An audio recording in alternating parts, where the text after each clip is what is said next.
Good. Okay. Well, hello everybody. Welcome to the Healthy Joints Healthy Lifestyle Show. I'm Dr. Darin Oladara. For those who don't know me, I help people with joint pain become pain free and people with autoimmune disease get their immune system back on track. So I have a guest for you today. Her name is Dr. Michelle Gordon. She is amazing. She is a weight loss specialist, but and that is just kind of the tip of the iceberg. She has done so many things. I think she's lived about 3 or 4 lifetimes. She ran a multi-million dollar surgical practice from 2005 to 2020 and grew it to 5 surgeons. So overnight ER calls, sleepless nights, corporate medicines, not having empathy for docs, everything that she's been through COVID, medicine became much more challenging. And she realized that, being in this hospital system is just kind of crazy complicated. So she has actually started her own practice now, and I'm so excited to have her on the show. So I am going to let Dr. Michelle Gordon introduce yourself to the listeners, and excited to have a good talk with her today. Well, Welcome. thanks so much for having me. I'm really excited to be here. So, um, it's funny. I did a general surgery residency. I went to medical school as an older adult, actually. Excuse me. I was 31 when I started medical school, and my son was, gosh, he was just 3, and I was newly divorcing, and my son was getting chemo, and so it was really an interesting time in my life, and I got into medical school and made it through and decided I had to be a surgeon. And I didn't even decide on my path until like 4th year medical school. And when I look back, I realized that I had been in the operating room on every single rotation. And so I was like, okay, but there's a couple things that I would say I wish I had known going into surgery. And that is, so for anybody who's listening to this and has children who are going into medical school and want to do surgery, or are maybe going into medical school themselves as an older person, one thing to think about when you think about a specialty in medicine is what's going to happen later. And I was not forward thinking on that. And it was so funny because when I was getting ready to close my practice, my practice manager had, and I were having a talk, and he says, well, all surgeons stop operating eventually. And I was like, wow. And it's funny that somebody who had an MHA knew that, but somebody who had been trained as a surgeon didn't know that. And so there's a big gap there.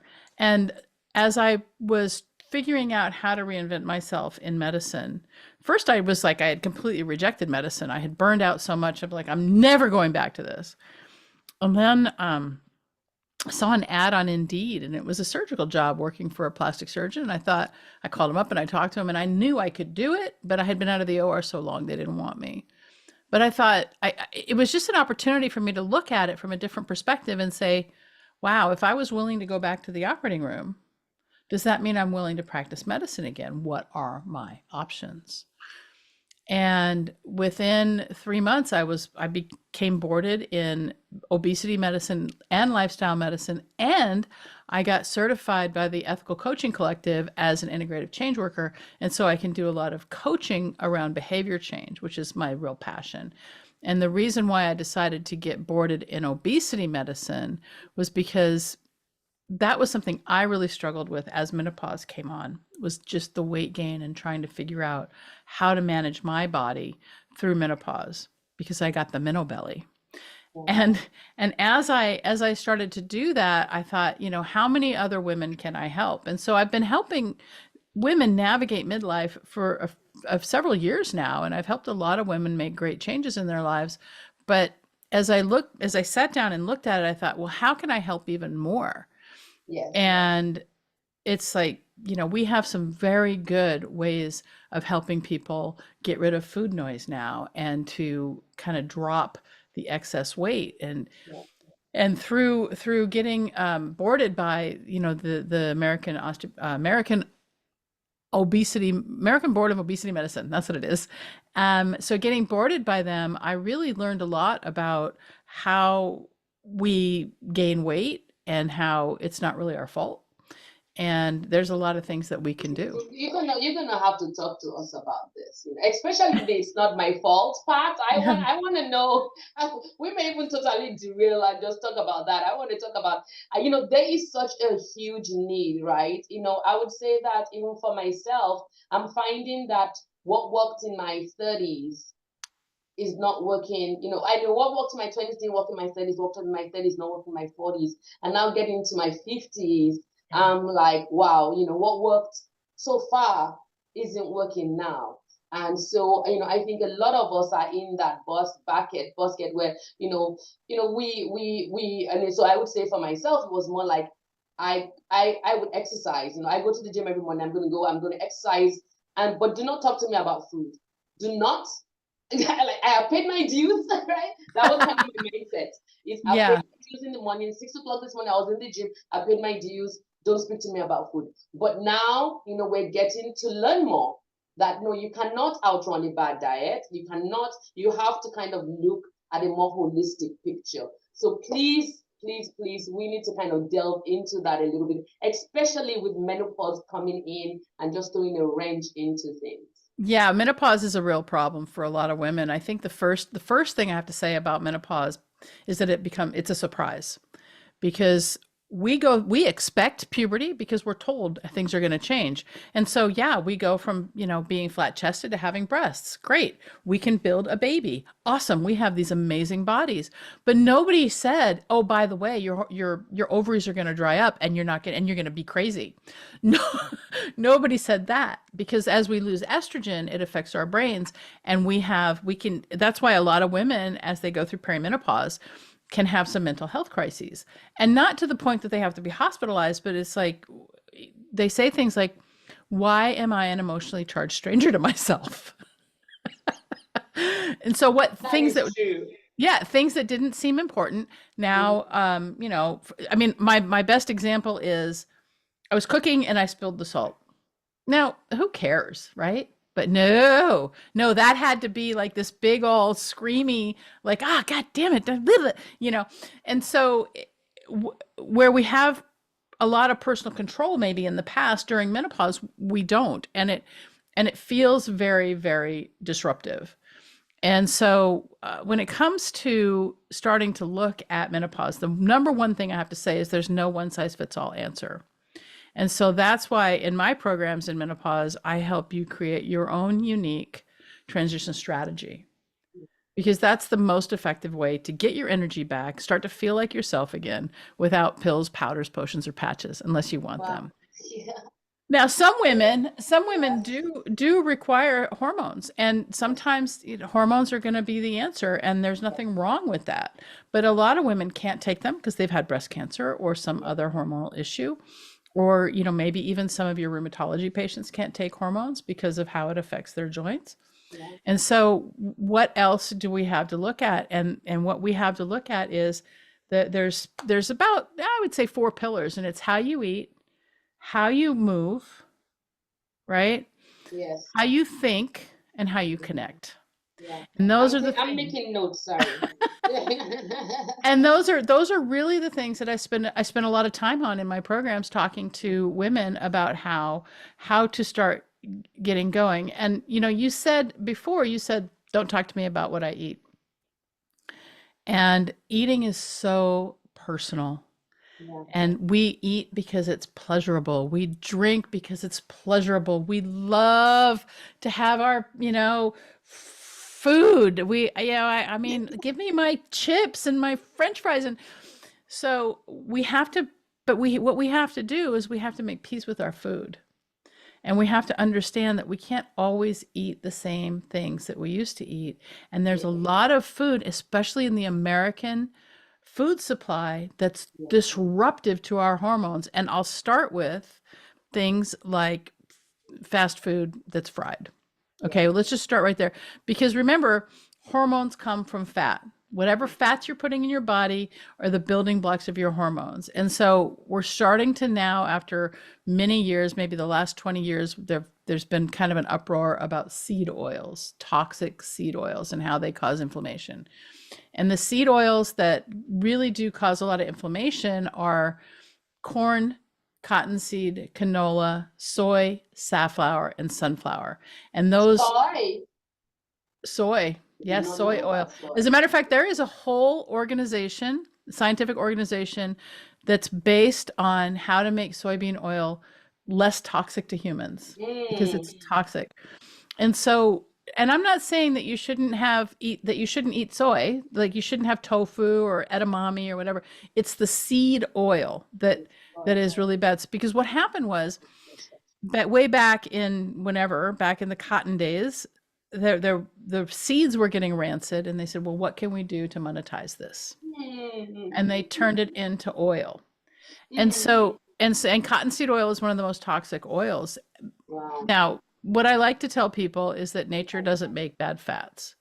And if you're a vegan, it's really hard to have you eat healthy, especially if you're eating a lot of processed foods, because a lot of these processed foods have canola oil in them. Mhm. And a lot of the proponents of the whole food plant-based diet, they'll say, "Oh no, these seed oils don't cause inflammation." Well, cut them out of your life for a month and see how you feel. See if your joint pain goes away. All right. Mhm. That's all I Yeah. have to say. Mhm. Because your hormones, so we're going back to menopause, we circle back to menopause. Your hormones are built on the fats that you eat because that's the only place you get fat, right? I mean, obviously, if you're burning fat as well, it's going to come from your body, but mostly it comes from what we eat. And if you're putting crappy fats in, you're going to make crappy hormones, Yeah. right? So that's there's like two dietary tweaks that I tell women in menopause to make right away, and that's seed oils and then sugar. Yeah. Sugar is Wow. inflammatory because sugar makes everything Oh, sticky, definitely. Yeah. you know, and I'm sure you tell your patients to not eat sugar. Oh, yeah. In my world, we like, definitely, high fructose corn syrup, anything in that is definitely toxic to every part of your body. Yeah. Yeah. Yeah, high fructose corn syrup is metabolized in the liver just like alcohol, and that's why we see so much non-alcoholic fatty liver disease now because of high fructose corn syrup. And the problem is that America, the home of the corporation and the land of the Yeah. profit, Yeah. has not it doesn't care about our health. And Mm. if you remember, if you grew up in America, you were taught the food pyramid in elementary school, and this is how you're supposed to eat.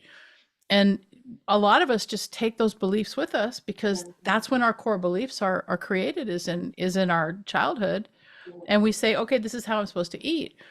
And then as we grow up and we're not feeling well, or we're addicted to McDonald's or whatever, we don't see that there is another choice. And so I like to create some awareness around those things. Yeah.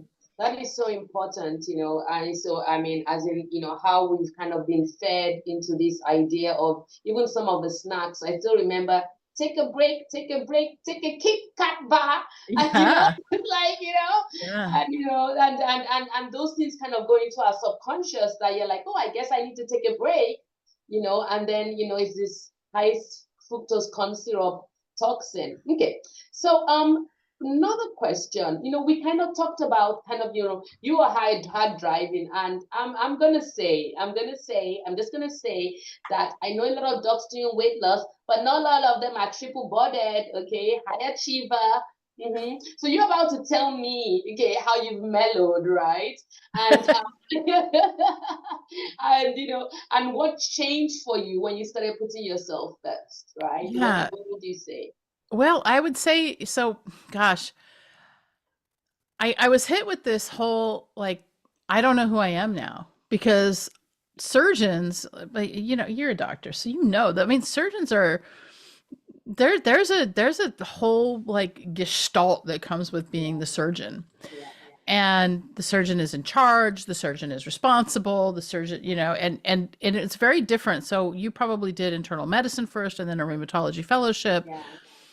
And there was probably this fight between the surgeons and the medicine people, like who's going to admit the patient. And then if the surgeon came up to you in residency and said, can you tell me about this patient? Oh no, that's not my patient. And and the surgeons, it's like every patient on the list was their patient. Like we all owned the patient. And the medicine people are like, no, that's not mine. You got to Yeah, find yeah, that yeah, other yeah, person. yeah, like yeah. Yeah. And so responsibility. Mm, Responsibility and anticipation, those are two big things. And so I had to sit with not being a surgeon mm, for a long time. And even mm, now, like I go to the pickleball court and people say, "Well, what do you do?" And I'm like, "Well, I used to be a surgeon." Instead of saying I do obesity medicine and ketamine therapy and lifestyle medicine yeah, and help people with change their behavior for yeah, the better. And so it's still, I'm still kind of evolving. But when you put yourself first, so what I had to do was I was like, I really sat down and said, what do I want? Because what we're taught as women in America, I yeah, can't speak to other countries, but yeah, we live in a patriarchy and women are taught to be service oriented. yes. And we're taught to think about others. Now, again, I told you my son was getting chemo when I was in medical school, and my son has been sick. He's been sick his whole life, pretty much. And, Wait to hear that. well, yeah, and so I've had to do some sacrifices. Like I wanted to do a fellowship after my residency, but, when I finished my residency, I was 40 and my son was 12 and he sacrificed a lot. And I said, okay, I'm just going to go to work, Yeah, and I did that. yeah. But, Like but mothers do. yeah, yeah. Like mothers And do. so I think that one thing I have to say about, midlife and menopause is that this is our time because the kids are out and we can decide whether we want to stay in a relationship or, end a relationship or start a new, whatever, or reinvent the relationship we're in. I mean, there's a lot of opportunity for us as women in midlife because we can find our power. Like we've already been through our 20s, we've already been through Yes. our 30s where it can be really be the shit. It can suck, right? And so so it's really our time. And what I found was like I really like to write. I kind of like to paint, but I'm really good at Mm. photography. Yes, love So it. so what do I how can I put these all together and create a life that I want to get up and do every single day?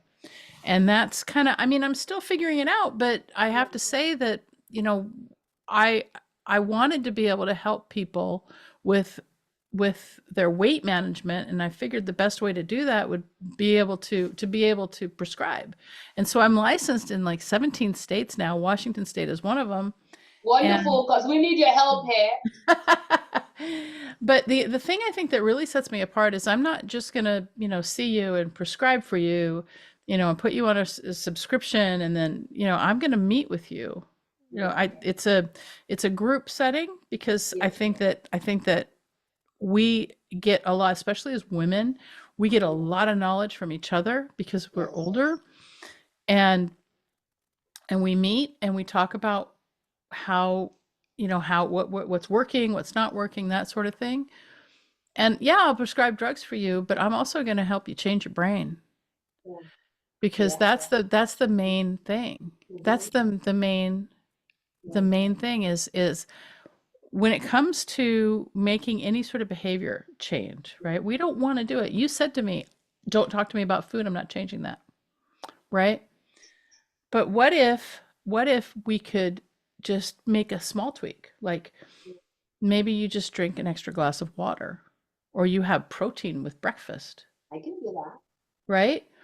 So that's how big change happens. It Yeah, starts with something really um, small that you commit do that to, and one then time. and then you fall back on discipline because the motivation always goes. So we Yeah. have to we have to make it part of your life. Yeah, I love that. I mean, and so I love the fact about, and I think as women, I don't know what the guys' men's minds, I don't know how that works, but I think as women, I think just kind of seeing yourself in other women. Sometimes we have struggles that we're not even willing to articulate.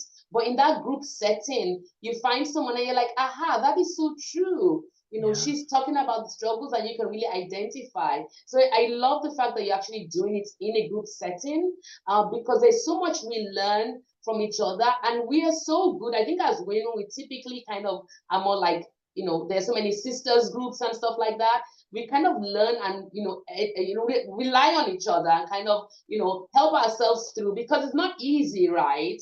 When you're Right. talking about the learning, the struggles, and then of course the change in the brain.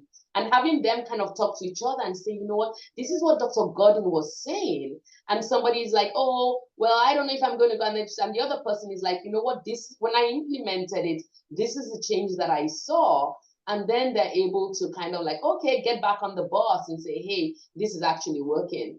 So yeah, I love the group idea. And so thank you for giving that as an option to our Yeah, patients and community. for sure. Yeah, I think it's really really helpful. I found that in coaching women as they've navigated through midlife, that oftentimes, you know, I'm facilitating a conversation among the women while they're helping each other, and then I'm helping them see things from a different perspective or put something into practice. But actually, I'm interested in that brain work. You kind of mentioned it a little bit. Can we do a little bit? Can we take a peek and see what that's about? What about what? The The brain work, you the said. brain work. So the Yes. behavior change work, or Yes. how I help people change their behavior. So it really is basically finding out about what it is you want, and then kind of reinforcing that by coaching your subconscious mind. Okay. Yeah. And that's because if you think about it, the way the brain works, okay? If we had to consciously make every decision that we make, which is about 35,000 decisions a day, Mm, we had to do that consciously, we wouldn't. I mean, we take in just even the color or the lights. I've got key lights here, right? Just trying to decide like what color they are and how they, same thing with noticing that your glasses are purple. So can you just imagine that all of that stuff was in the forefront and not in the background getting decoded? That's that's where things happen. Where things really happen is in the subconscious. And it's kind of, like I said, I alluded to it earlier, how we set most of our beliefs in childhood. yeah. And at the end of the day, a lot of these beliefs that we live by, they may not serve us. As we grow as humans, they may not serve us. And so our job is to find out and uncover those things that are holding us back. Yes. And that's why we get into groups and get help from other people, and hire coaches and things like that, because at the end of the day, what's on the other side of that discomfort is Yeah. your next breakthrough. Yeah. Yeah. You're so right. I know. When I was as you was talking about subconscious mind, I was actually thinking about my drive to work. So my oil light has been coming on for the last week. And so I said, I'm going to drive down to the car place and get it. But my subconscious mind drove me to work, Yep. right? I was about to get into, I was like, wait a minute, I'm supposed to go to the parking car. My subconscious mind knows that at 7 o'clock in the morning, this girl is driving to work, right? So it's already driving. I'm thinking about all the other things. I'm just driving subconsciously. I got to town. I was like, wasn't I supposed to go get that oil changed? Right? So that's the subconscious mind, Yeah. and it'll take over, right? Like you Yeah, said, it there's does. no way we can process all that information, Well, right? I think there's other things too. So I had a lot of trauma as a child, growing up, and because of that, I had a lot of negative self-talk. Okay. And so at the end of 2018, I was actually in the Caribbean on a yacht, which, lucky me, I got to go, I got to go and watch the, fireworks at St. Kitts or whatever it was, wherever I was, I can't remember. But I had made this decision. I was working with a coach to like be a better athlete, and I had made this decision like I'm gonna really get my body back this year. And then I noticed, and I'd never noticed it before, but every time I looked in the mirror, I was like, I hate you. I was saying this to myself. So, because I had this script in my head, every time I looked in the mirror, God, I hate this body. It's so fat. And so at that was a big keystone moment for me, because I realized that I don't have to say that. When I look in the mirror, even if I have this knee jerk to say I hate you, I am going to counter that with I love you. I love Because you. who is going to actually like it? I thought about it from this perspective. Let's say I was working with a child, and I wanted them to do something. Yeah. Say, I don't know, make their Yeah. bed every day, Anything. whatever. Yes. Doesn't Yeah. matter, right? Yeah. But every time they went to make their bed, I said, I hate you. Now, how motivated is that child going to be to do anything I ask them to do? Mhm. And so my inner child was like, like, no, you're not. I'm not doing anything for you because Anything you're for so you. mean to Yeah. me. The mean, yeah, yeah, yeah. And And yeah, I'm not so, taking care of you. I'm not doing yeah, anything for you. That is yeah, so true. That is, yeah, that is actually that is something that is a very good example. But there's so many little ways in which we have negative talk, right, to each yes, other. yes, Yeah, to yes. ourselves. Things that we would not dare say to anybody, that we would never even dream of saying to anybody. We're careless in how we just utter those things to ourselves, right? In Yeah, our own it's mind. really one of the exercises I do when women come into my program is we actually examine our self-talk and we Mm, look at it and we start to realize that that's not who we are.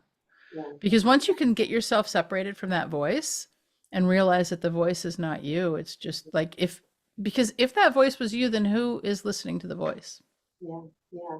This is so powerful. I think it's interesting. I would say in the last decade, there's been so much more kind of scientific knowledge about just how our brains work and how subconscious work, and I don't know how much the psychiatrists have been dealing with this, and kind of before the rest of us are kind of now kind of more in tune with it. I think my favorite phrase, which I've also kind of mixed in the last few years, is "get off your lazy butt," right? Which is always been kind of, I always kind of pride it, oh, that's my motivation. But I would never say that to my kids. Like, I'd be like, Right. yeah, yeah. So it's like, get off your lazy, you're too lazy. That's what's kind of my thing in the morning. Get off your lazy butt, time it out.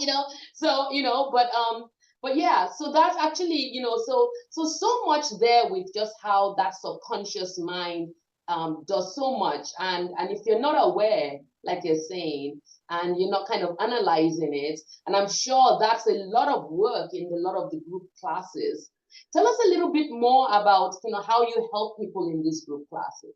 So it's really so what I've done is we go through there's a curriculum and then we kind of just answer questions about the curriculum. Either in a Facebook group or live, or I'll sometimes I'll surprise people with new trainings, which is always fun for me because as I learn something new, I always want to take it back Yeah. and teach it to my clients.